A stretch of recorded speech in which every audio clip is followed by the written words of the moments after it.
Hello friends, my name is Amarnath Chaudhary. I am teaching to higher level of mathematics. आज के video lecture में circle के बारे में सीखेंगे। सर्कल क्या होता है, सर्कल बनता कैसे है, सर्कल से रिलेटेड कुछ चीज़ों के बारे में हम सीखेंगे और उनके फार्मूलाज के बारे में हम जानेंगे। हम उनमें रेडियस, डायमीटर, सेंटर, कोड, आर्क, सेक्टर, सेगमेंट, इन सब चीज़ों के बारे में हम सीखेंगे। यहाँ पे हमारा है सेगमेंट, राइट। इन्हीं सब चीज़ों के बारे में हम डिटेल्ड, आइए चलिए वीडियो में डिस्कस करते हैं। ये सर हमारा सर्कल, और circle is a simple closed curve. Circle हमारा एक सिंपल क्लोज्ड कर्व होता है which is not a polygon, जो कि एक पॉलीगन नहीं होता है। अब पॉलीगन क्यों नहीं होता है, ये थ्योरी आपको कह रही है कि सर्कल जो है एक सिंपल क्लोज्ड कर्व होता है जो कि एक पॉलीगन नहीं होता है। क्लोज कर्व तो होता है पर पॉलीगन क्यों नहीं होता है? That what is the reason कि सर्कल पॉलीगन नहीं होता है? क्योंकि जो पॉलीगन हमारा बनता है सर, वो बनता है लाइन सेगमेंट से, और हमारा जो सर्कल बनता है वो कर्व से बनता है। इसीलिए सर्कल पॉलीगन नहीं होता है। It has some very special properties, इनके कुछ स्पेशल प्रॉपर्टीज होती हैं। चलिए आइए देखते हैं, मजा आएगा। यहाँ पे हम देख सकते हैं, जैसा कि फिगर में आप देख सकते हैं कि ये एक सर्कल है, राइट। एक सर्कल है, सर्कल को हिंदी में हम बोलते हैं वृत्त, ठीक है। ये बिल्कुल गोल होता है, 2D फिगर होता है। 2D बोले तो टू डायमेंशनल, 2D बोले तो टू डायमेंशनल। आ रही बात समझ में? अब देखते हैं सर, यहाँ पे जो हमारा एक सर्कल है, इसमें ये क्या है, रेडियस है। ये वाला रेडियस है हमारा, और ये वाला जो है सर, ये वाला, ठीक है, ये वाला हमारा क्या है, डायमीटर है, ठीक है। रेडियस को हम स्मॉल आर से डिनोट करते हैं और डायमीटर को स्मॉल डी से डिनोट करते हैं। सेंटर को ओ से डिनोट करते हैं, जैसा कि आप देख सकते हैं यहाँ पे इस फिगर में मैंने ओ से डिनोट कर रखा है, ठीक है। अब देखते हैं सर, यहाँ पे हम सीखेंगे कोड के बारे में, ठीक है, और आर्क के बारे में। चलते हैं सर, कोड के बारे में देखेंगे और आर्क के बारे में देखेंगे। यहाँ पे हमारा एक सर्कल है, सर्कल में सेंटर ओ है, ठीक है। और ओ सेंटर होने के बाद हम यहाँ पे क्या देखते हैं, पी और बी, पी बी, ये क्या है सर, कोड है। ये क्या है, कोड है। यहाँ पे क्या बोलते हैं, here P B is a कोड ऑफ द सर्कल। ये पी बी जो है इस सर्कल का कोड है। हमने इस कोड को उठा के यहाँ पे पटक दिया। यहाँ पे हमने क्या देखा, पी बी, इसको हमने दे दिया कोड। तो ये पीबी जो है सर, ये सर्कल के अंदर ये कोड है, ठीक है। अब चलते हैं हम सर आर्क के बारे में। आर्क के बारे में हम सीखेंगे। आर्क क्या होता है, टेढ़ा सा, ऐसे ऐसे टेढ़ा सा, ठीक है। ये एक सर्कल है सर, जिसमें आपने सेंटर क्या है, ओ है, ठीक है। बोलो, सेंटर क्या है, ओ है। अब यहां पे हमने देखा पीबी, पीबी क्या है सर, आर्क है। अगर मैं इसको उठा के यहां फेंक दूं, पटक दूं यहाँ पे, तो ये क्या हो जाएगा, पी क्यू, सॉरी यहाँ पे पी क्यू है सर, पीबी नहीं है, पी क्यू है। तो पी क्यू क्या है सर, आर्क है, आर्क है। बताओ हम इसको किस तरीके से डिनोट कर सकते हैं। यहाँ पे आप देख पा रहे हो, पी क्यू से हमने यहाँ पे डिनोट कर रखा है, और यहाँ पे एक आर्क बना रखा है, ठीक है। तो हम इसी तरीके से इसको लिखते हैं, ठीक है। अब हमने क्या देखा, an arc is a portion of circle, we write it as P Q, arc P Q. यहाँ पे देख रहे हो, आर्क जो है वो इस तरीके से आर्क है, तो हमने यहाँ पे आर्क पी क्यू लिखा है। यहाँ पे भी हमने दिखा रखा है आपको कि आर्क पी क्यू हम कैसे लिख सकते हैं। यहाँ पे हम देखते हैं sir, sector and segment of the circle.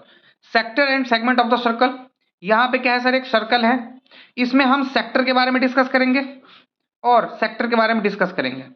जो सेक्टर होता है सर, यहाँ पे आपने देख रखा है, यहाँ पे ये फिगर में जैसा कि आप देख सकते हैं, ये जो शेडेड पार्ट है, जो एक आइसक्रीम फिलर की तरह दिख रहा है यहाँ पे, ठीक है। ये एक आइसक्रीम फिलर की तरह दिख रहा है कि हमने इस सर्कल के बीच से इस पार्ट में हमने शेड किया है, उसको क्या बोलते हैं सर, सेक्टर, हिंदी में त्रिज्यखंड कहते हैं। यहाँ पे हमने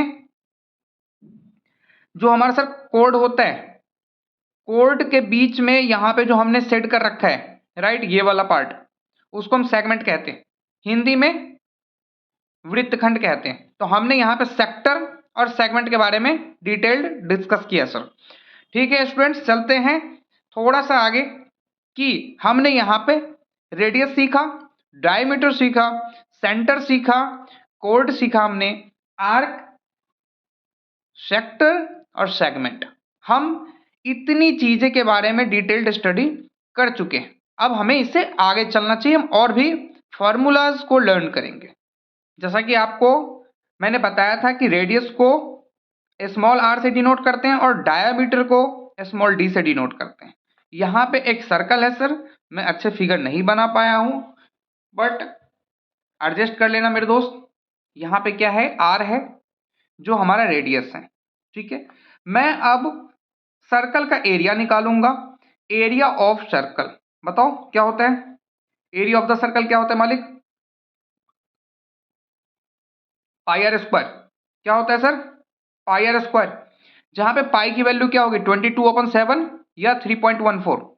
बोलो, 22/7 या फिर 3.14।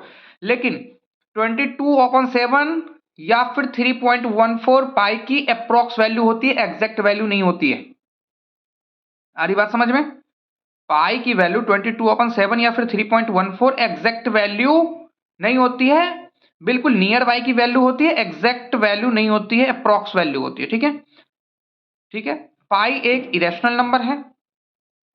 पाई हमारा क्या है, एक इरेशनल नंबर है, जबकि 22/7 या फिर 3.14 एक रैशनल नंबर माना जाता है और होता भी है। तो हमने क्या सीखा, पाई की जो ये एग्जैक्ट वैल्यू है वो 22/7 या फिर 3.14 नहीं होता है, वो एक अप्रोक्स वैल्यू होता है। हम एग्जैक्ट वैल्यू डिफाइन नहीं कर सकते। इसके जो डेसिमल्स जो होते हैं इसके बारे में हम कभी और डिस्कस करेंगे, जब पाई की एग्जैक्ट वैल्यू निकलती है। रामानुजन साहब या फिर अदर कंट्रीज के बहुत ही टॉप लेवल मैथमेटिशियंस ने इसके बारे में रिसर्च किया था। तो ये सारा जो चीज है इसके बारे में हम पाई के बारे में एक मैं वीडियो ही बना दूंगा, सेपरेट वीडियो। पाई अपने आप में एक अपनी दुनिया है और इसके लिए सर मैं एक वीडियो बना दूंगा, बट मैं यहाँ पे डिस्कस कर लेता हूँ कि हम पाई की जगह पे 22/7 या फिर 3.14 की वैल्यू को यूज करेंगे, ठीक है। अब चलते हैं सर, हमने एरिया ऑफ सर्कल सीख लिया, पाई आर स्क्वायर। बोलिए, pi r square. Circumference of circle 2 pi r. बोलिए सर, सरकमफेरेंस ऑफ सर्कल कितना होता है, 2 pi r. Radius of circle root under area upon pi, where area is given. Formula बना लेना बाबू, formula आप लिख लेना, बहुत इंपॉर्टेंट फार्मूला लिखवा रहा हूं मैं। जहां वेयर एरिया इज गिवन, अगर एरिया गिवन है और रेडियस बोल रहा है निकालने के लिए, तो क्या कर लेंगे सर, ये वाला फार्मूला यूज कर लेंगे। अगर जहां पे सरकमफेरेंस दिया हुआ हो और एरिया निकालना हो तो ये वाला फार्मूला यूज कर लेंगे। Radius of circle, circumference open, circumference of circle open 2 पाई। मतलब जहां पे सरकमफेरेंस दिया हो, बोलो, जहां पे सरकमफेरेंस दे रखा हो और रेडियस निकालना हो, जहां पे सरकमफेरेंस दे रखा हो रेडियस निकालना हो, तो ये वाला फार्मूला यूज कर देंगे, तो हमारा क्या निकल जाएगा, रेडियस निकल जाएगा। जहां पे एरिया दे रखा हो रेडियस निकालना हो तो ये वाला फार्मूला यूज कर देंगे, root under area of circle upon pi. चलते सर फिफ्थ का ए। फिफ्थ में हम ए और बी दो फार्मूला पढ़ेंगे। डी, डी बोले तो डायमीटर, रेडियस बोले तो आर बोले तो radius, right. D is equal to कितना होता है sir, D is equal to कितना होता है, बोलिए। Diameter is equal to 2 into radius, मतलब डायमीटर का हाफ रेडियस के इक्वल होता है और रेडियस का डबल डायमीटर के इक्वल होता है। तो हमने दो फॉर्मूला लर्न कर लिया, D is equals to 2r, D is equals to 2r और R is equals to D upon 2, ठीक है। दो फार्मूला हो गए, बहुत ही आसान फार्मूला है सर, राइट। चलते हैं बच्चों सेक्टर के फार्मूला के बारे में। यहां पे हमारा एक सर्कल है जो कि देखने में बिल्कुल बेकार सा लग रहा है, बहुत ही भद्दा सा लग रहा है देखने में, बट आप एडजस्ट कर लेना। ये क्या है सर, सर्कल है और सर्कल में यहाँ पे थीटा एंगल बन रहा है, यहाँ पे भी रेडियस है, यहाँ पे भी रेडियस है, और ए ओ बी क्या बन रहा है, सेक्टर बन रहा है। और यहाँ पे एंगल क्या बन रहा है सर, थीटा एंगल बन रहा है, राइट। तो हमसे कोई पूछे एरिया ऑफ सेक्टर कितना होता है, pi r square theta upon 360 degree. बोलिए sir, pi r square theta upon 360 degree. क्या फॉर्मूला है एरिया ऑफ सेक्टर का, pi r square theta upon 360 degree. ठीक है, ये है perimeter of sector. Perimeter of sector, perimeter of sector, sector क्या हो गया बताओ? पैरामीटर ऑफ सेक्टर क्या होगा? ये और ये, इसका लेंथ क्या हो गया? Right, pi R theta upon 180 degree plus 2r। Formula क्या हो गया sir? Pi R theta upon 180 degree plus 2r। तो क्या निकाल लोगे? Perimeter of sector. ओके, चलो length of arc A B. Length of arc A B मतलब arc length भी बोलते हैं उसको, बोलो, या फिर लेंथ ऑफ आर्क भी बोलते हैं। तो आर्क लेंथ कैसे निकालोगे? कौन से फॉर्मूला से निकालोगे? ये देखो आर्क लेंथ, इस सर्कल में ए बी जो है, ए बी जो है यहां पे, ये वाला, ये क्या है सर? आर्क है।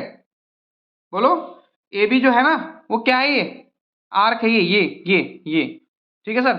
तो ये जो ए बी है, मैं इसको अगर उठा के यहां पे पटक दूं तो क्या देख पा रहे हो आप? ये इस तरीके से कुछ फिगर बनता है। इसको हिंदी में बोलते हैं चाप की लंबाई, और इंग्लिश में बोलते हैं आर्क लेंथ। ठीक है, तो आर्क लेंथ का फॉर्मूला क्या होता है sir? Pi R theta upon 180 degree. बताओ कितना होता है? Pi R theta upon 180 degree.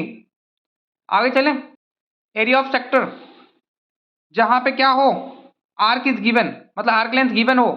बोलो, आर्क लेंथ गिवन हो और आपको क्या निकालना हो? एरिया निकालना हो किसका? सेक्टर का। तो एरिया ऑफ सेक्टर का फॉर्मूला क्या बनेगा? 1/2 into length of arc into radius. फिर से बता देता हूं मैं, area of sector is equal to कितना होता है? Half length of arc into radius. याद रहेगा बाबू? मुझे लगता है आप लोगों को समझ में आ गया होगा। जहां पे आर्क गिवन रहेगा, आर्क लेंथ गिवन रहेगा, तो हम सेक्टर का एरिया जो निकालेंगे, एरिया ऑफ सेक्टर, इस फार्मूला से निकालेंगे 1/2 into length of arc into radius. Formula बहुत आसान लगा होगा, मैंने अच्छे अच्छे तरीके से फार्मूला आपको बता दिया मेरे दोस्त। आज ही हमारे चैनल को सब्सक्राइब करें, वीडियोस को लाइक करें। बहुत ही डेप्थ और पावरफुल कंटेंट को पाने के लिए हमारे चैनल के साथ जुड़ जाएं, ताकि आप लोगों को भविष्य में हमारी आने वाली वीडियोस लगातार मिलती रहे। बेल आइकन को जरूर दबा लीजिएगा सर, ताकि हमारी पावरफुल कंटेंट आपके पास पहुंच पाए और आप हमारे परिवार का सदस्य बन पाए। मिलते हैं नेक्स्ट वीडियो में, तब तक के लिए जय हिंद, जय भारत, वंदे मातरम, भारत माता की जय।